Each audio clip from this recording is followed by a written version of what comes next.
Welcome to this introductory video where we're going to talk about the new Dispute Adjudication Board documentation that the JCT has just published for use in JCT domestic projects, focusing on the design and build form and the major project forms of contract. My name's Paul Cowan. I'm a barrister of some 20 plus years of experience specialised in construction disputes nationally and internationally. The JCT's Dispute Board rules were developed based upon the model already developed by the Chartered Institute of Arbitrators some years ago, for which my colleague Nicholas Gould was particularly responsible. And Nicholas, I'd like you to introduce yourself and just talk about the CIArb's rules and their main features, please. Thanks very much, Paul. So I'm Nicholas Gould. I'm a partner of Fenwick, Elliott construction law firm, and I'm a construction lawyer. I'm also a visiting professor at King's College in London, and during my time looking at dispute resolution in the industry, I became involved in the policy subcommittee at the Chartered Institute of Arbitrators, and that's what led to the CIArb's Dispute Board rules, and these were published in 2014. So just briefly on the Chartered Institute, for those of you that don't know, the Chartered Institute of Arbitrators is really a centre of excellence for dispute resolution methods. I know arbitration is in the title and that's how their roots began, but of course in more modern times they have focused on educating and training not just arbitrators but also adjudicators and mediators, which are all fundamental in the construction industry. So the rules that were produced and published in 2014 were really for the international market. Dispute boards have grown internationally as an add-on to construction and engineering contracts to try to resolve disputes more quickly and also avoid disputes. Avoiding disputes is a really fundamental part of dispute boards. They're not just there to make decisions about disputes, they're there to help solve problems during the project, and they have a good amount of success, a good track record internationally on these large projects. So the process though is an 84-day process, a 3-month process, the rules provide, the CIArb rules provide for this 3-month process. You can bolt the rules into your contract and have the CIArb dispute board process on any contract that you might use internationally. But of course that doesn't really work in the UK because the Construction Act here requires adjudication to be concluded within 28 days. So this provides a challenging shorter timetable, but also the legislation cuts across the international approach of 84 days. And so I think that's really what JCT has been trying to do here.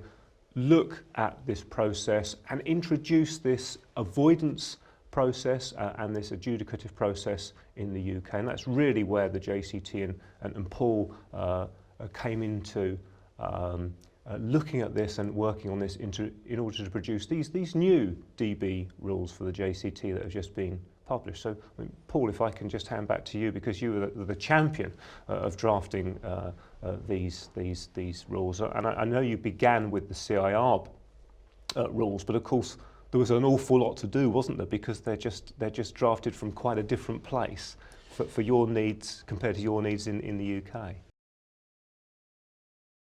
Well, that's right, and I think, I mean, first of all, the sort of why did the JCT do this, and what was the perceived need to do this? And as you mentioned, from international practice, I mean, I've seen, you've seen, where dispute boards have been increasingly used for many years, and struck by, you know, the real benefits that we've seen them bring in international practice, which is both quick dispute resolution, but also the way that they can enforce a change of behaviour which helps the parties avoid disputes in the first place. And we'll come back to that in a moment. But in relation to the domestic market, which the JCT is principally aimed at in the UK, we obviously have the benefit of statutory adjudication already, which provides quick and effective dispute resolution. But having seen the benefits and how dispute boards have been used internationally, I was, as I say, struck by how they can also help the parties to avoid disputes, which is something that the reactive adjudication process in the UK doesn't offer.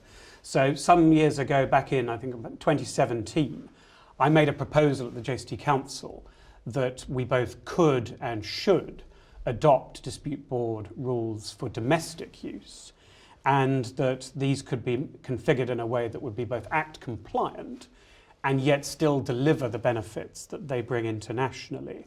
And I should say that this received strong all-party support around the JCT members, and we then, in short order, then moved to bring it forward in developing the rules themselves. Now, one of the early decisions was, well, where do we start with this and how do we do this? And it was very quickly evident that rather than reinventing the wheel with a blank sheet of paper, there were very good rules already in place, most notably the CIArb's existing rules. And I should say the CIArb and JCT have over the years worked together on various things. So that was an obvious place to start, with a very effective set of rules, obviously geared for international use, but provided a firm foundation for the Dispute Adjudication Board rules for the JCT.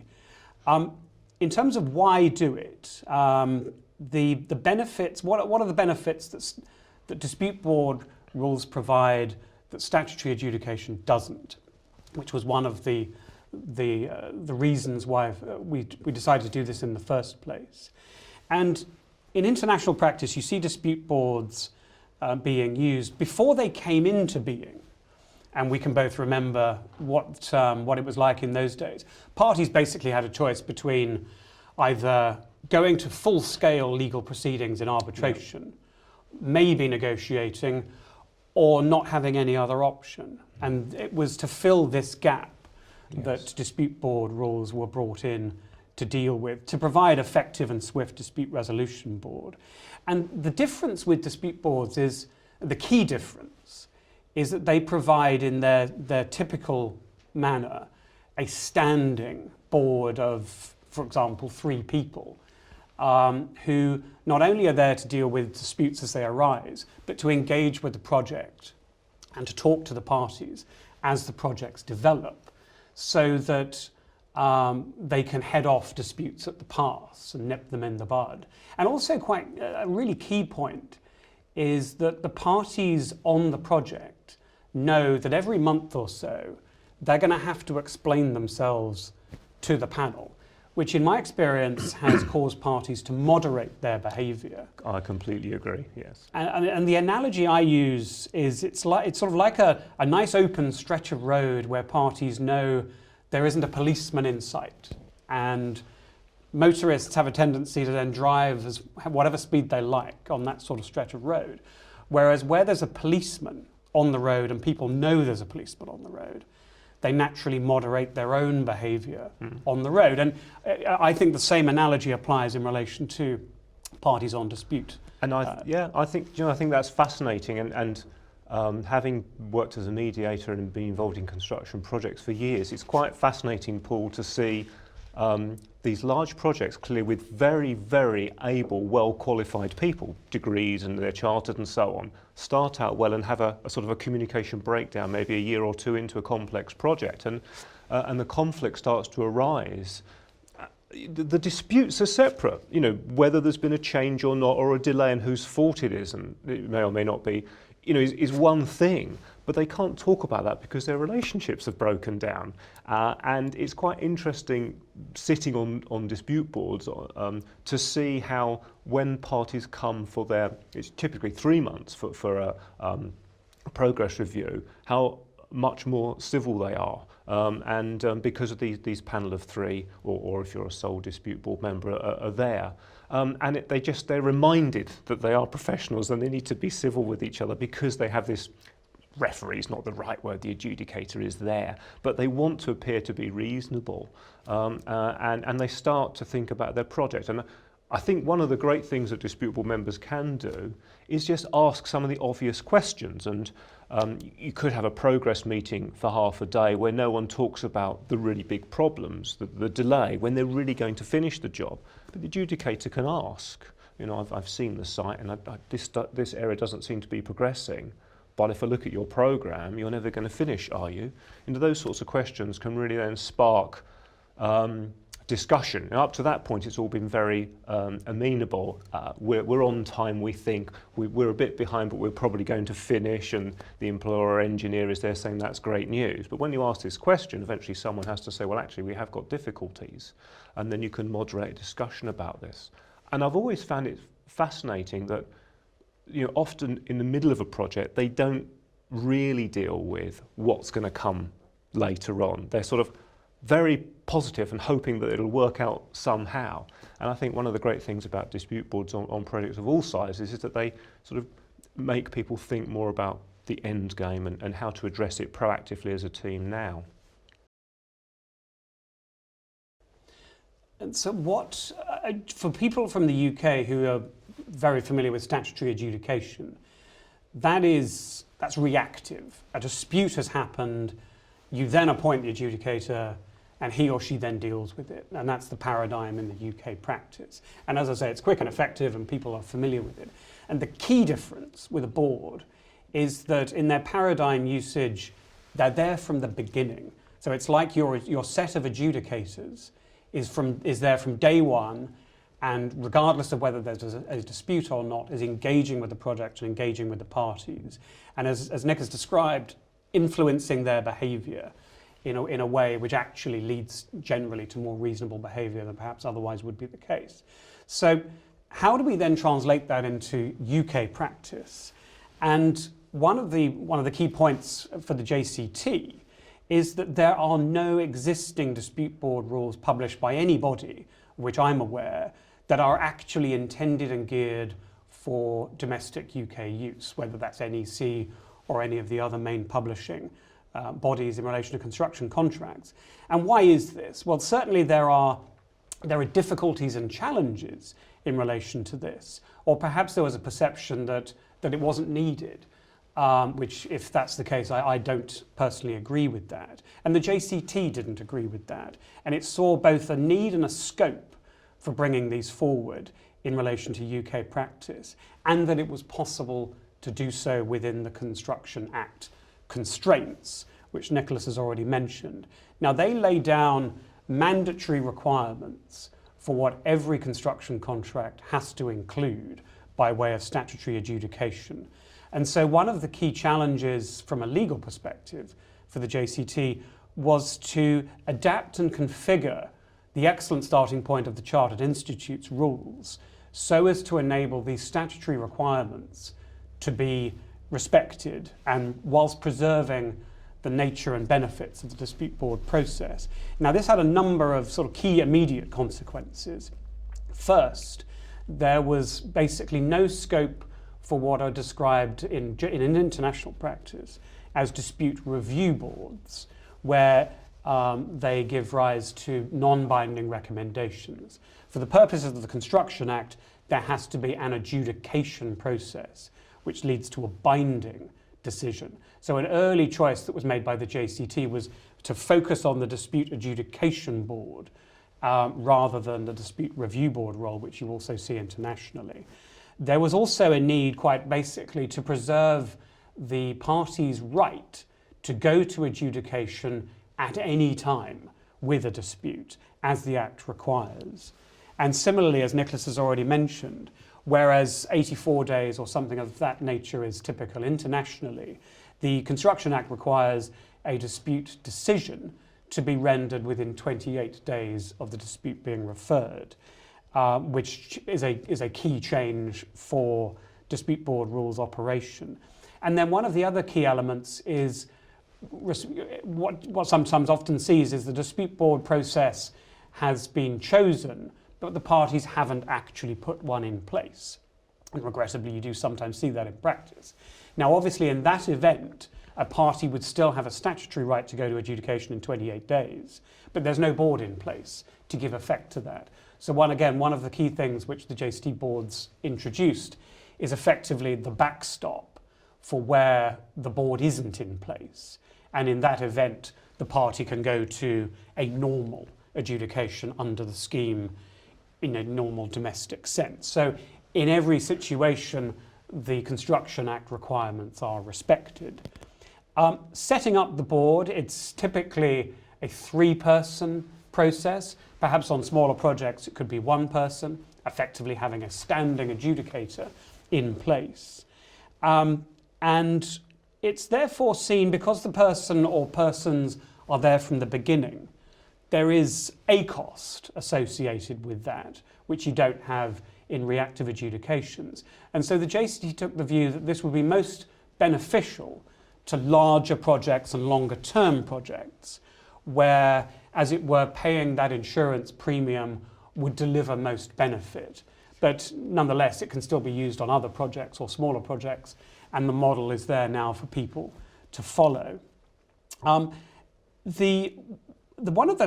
the particular benefits which dispute board rules offer, which we were very, very keen to preserve, protect and promote, is the board's informal dispute avoidance role on the project that we've already mentioned, where the board regularly visits the project and talks to the parties.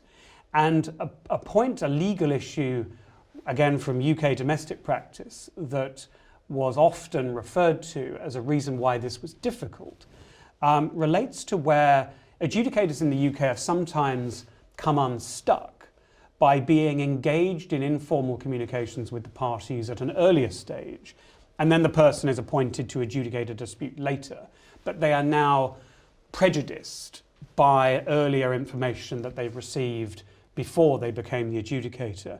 And in a case, for example, of Glencott and Ben Barrett, as a celebrated example, where the adjudication process was fatally undermined by the fact that the adjudicator had received some of this information beforehand.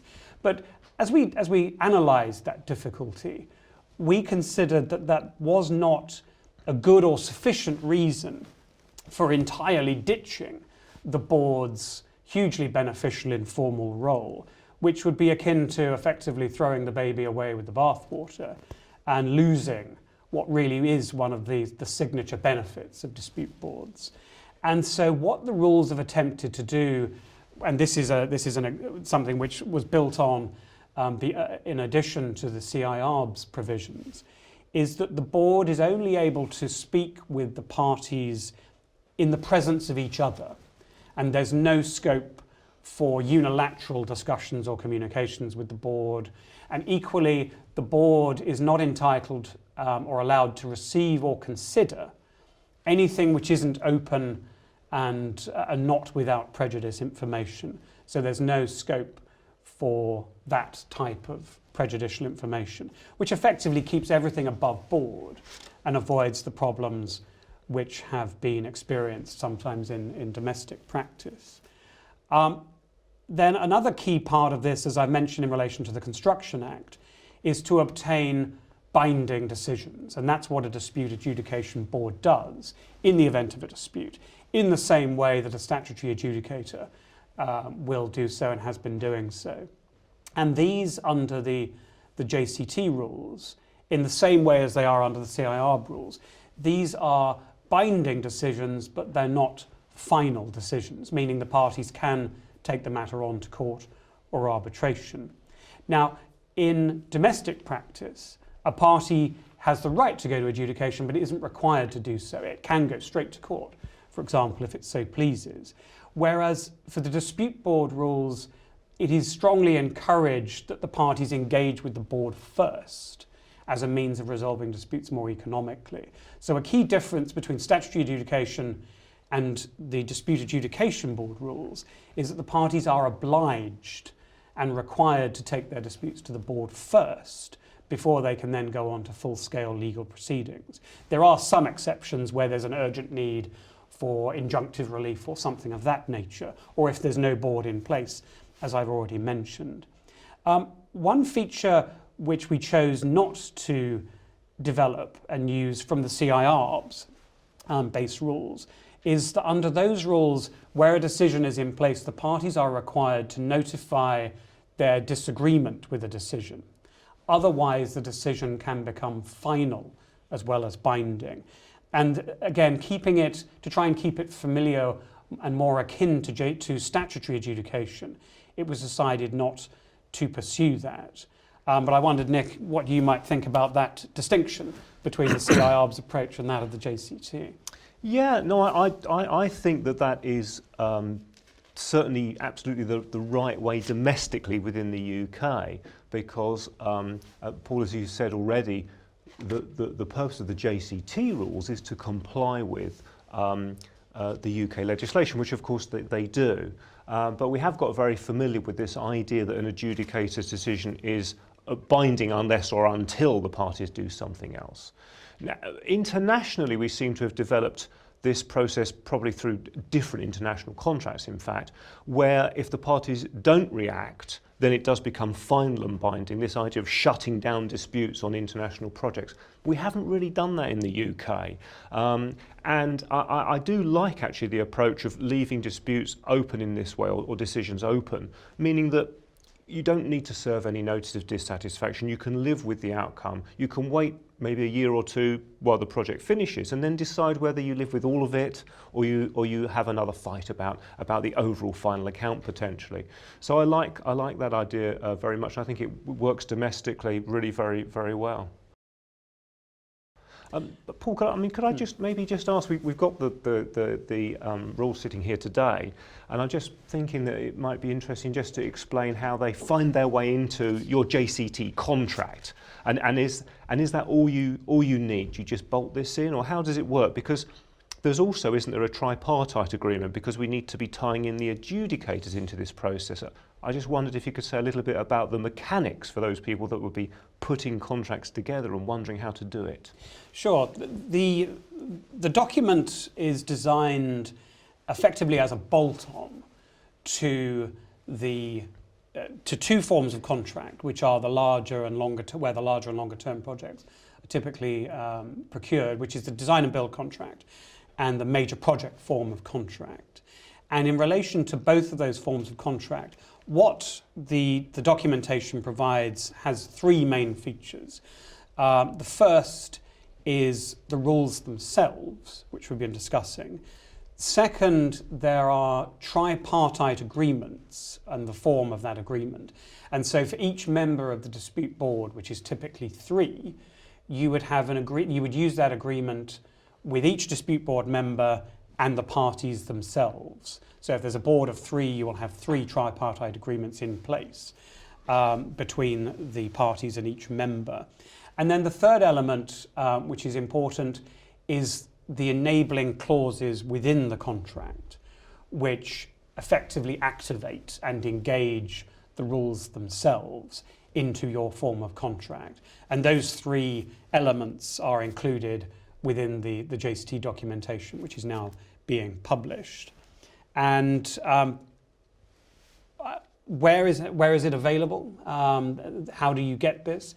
It's available firstly from the JCT website, and it's available in digital format, both from JCT On Demand and JCT Construct.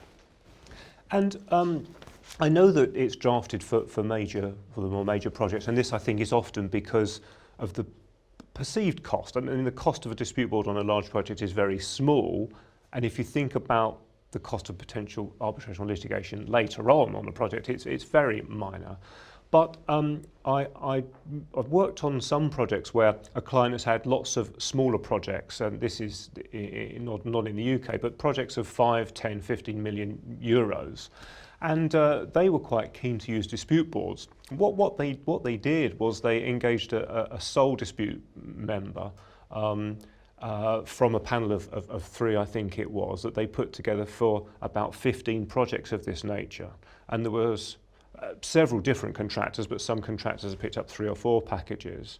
And as part of the procurement, the idea was that 1, 2 or 3 of these people would circulate around all the projects once every 3 months and try and solve disputes. So just thinking, for people out there that might want to use this, they could think laterally about their smaller collections of projects if they're in one region. They could also think about facilities management contracts that go on for many, many years. So it really comes down to individuals, doesn't it, thinking a bit more laterally about how they might put their projects together. Of course it makes sense on these large projects, but the avoidance function I think can be really quite welcome. And as you said at the start, of course, we've got quite used to adjudication, which happens quickly and we get a decision. And I suppose that's really good because we know we're going to get a binding decision. But it's a shame to be moving straight to that position without trying to manage our projects and avoid disputes. And actually, I think it's more challenging in reality. I think it's easier just to get someone else to make a decision sometimes than actually to try to work through it and perhaps all do our job in terms of developing the claim, or as an architect or engineer making a reasonable decision about it in the face of conflicting views of an employer and a contractor.